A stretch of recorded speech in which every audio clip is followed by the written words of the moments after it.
السلام علیکم، insight blogs میں خوش آمدید۔ دفاعی اور جیو پولیٹیکل تجزیوں کے ساتھ میں آپ کی ہوسٹ ارا مومل۔ آج ہم ایک اہم سوال کا جائزہ لیں گے۔ کیا ترکی شامی رجیم چینج میں امریکی اور اسرائیلی چال کا شکار ہوا؟ اس ولاگ میں ہم ترکی کے اقدامات، روس اور ایران سے تعلقات اور فلسطین سمیت دیگر مسلم قوتوں پر اس کے اثرات کو سمجھنے کی کوشش کریں گے۔ شام کی خانہ جنگی 2011 میں شروع ہوئی اور جلد ہی اس نے پورے خطے کو متاثر کیا۔ ترکی نے بشار الاسد کی حکومت کے خلاف باغیوں کی حمایت کی، لیکن اب جب شام فلسطینیوں اور حزب اللہ کی مدد کر رہا تھا، ایران اور روس کی شام میں موجودگی خطے کے لیے بہت اہمیت کی حامل تھی۔ ایسے وقت میں شام میں حکومت کا خاتمہ اسرائیل کے لیے فائدہ مند ثابت ہوا۔ اسرائیل تو موقع کی تلاش میں تھا۔ اس نے شام کے جنوبی علاقوں پر بھرپور حملے کیے، اہم فوجی اثاثے تباہ کیے اور شام کے کئی اہم علاقوں پر قبضہ کر لیا۔ یہی وجہ ہے کہ ترکی بھی تنقید کی زد میں آیا ہے۔ روس اور ایران نے ترکی کے اس اقدام کو دھوکہ قرار دیا۔ روس کے مشہور فلسفی اور صدر ولادیمیر پوٹن کے قریبی ساتھی الیگزینڈر ڈوگن نے ترکی کی پالیسی کو اسٹریٹجک غلطی کہا۔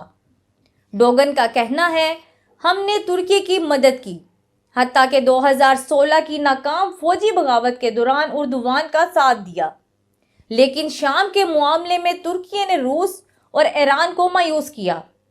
ان اقدامات کی وجہ سے ترکی نہ صرف روس اور ایران کی حمایت کھو بیٹھا بلکہ خطے میں اپنے مفادات کو بھی کمزور کر لیا۔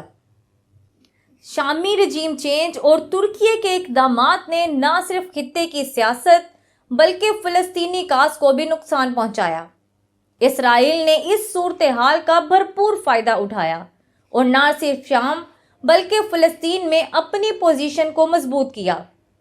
حماس اور حزب اللہ جو فلسطین اور لبنان میں اسرائیل کے خلاف مزاحمت کرتے ہیں، شام کی کمزوری کی وجہ سے مزید دباؤ کا شکار ہو گئے۔ ترکی کے اقدامات نے مسلم اتحاد کو نقصان پہنچایا، جس سے فلسطین کی آزادی کے لیے کی جانے والی جدوجہد مزید پیچیدہ ہو گئی۔ اس دوران ترکی اپنی سرحدوں پر کرد باغیوں کے خلاف کارروائیوں میں الجھا رہا، جس سے اس کی توجہ اسرائیل اور امریکہ کی حکمت عملیوں سے ہٹ گئی۔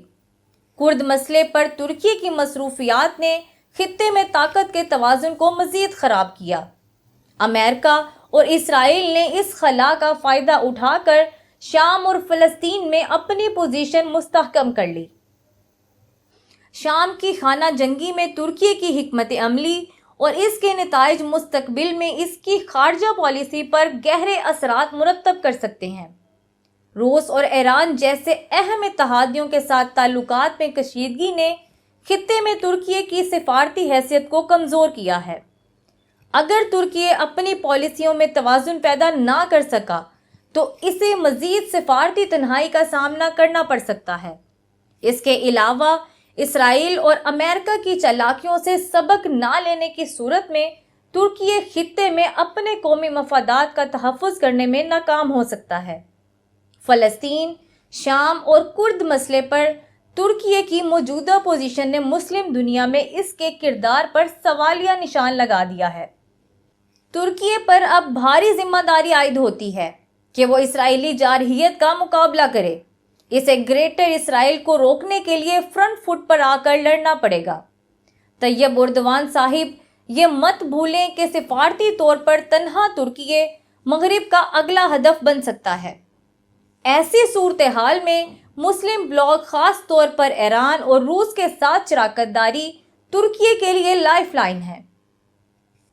ترکی نیٹو کا ممبر ہے، لیکن روس کے ساتھ اچھے تعلقات قائم کیے ہوئے ہے، جس کا اس کو بہت فائدہ ہے۔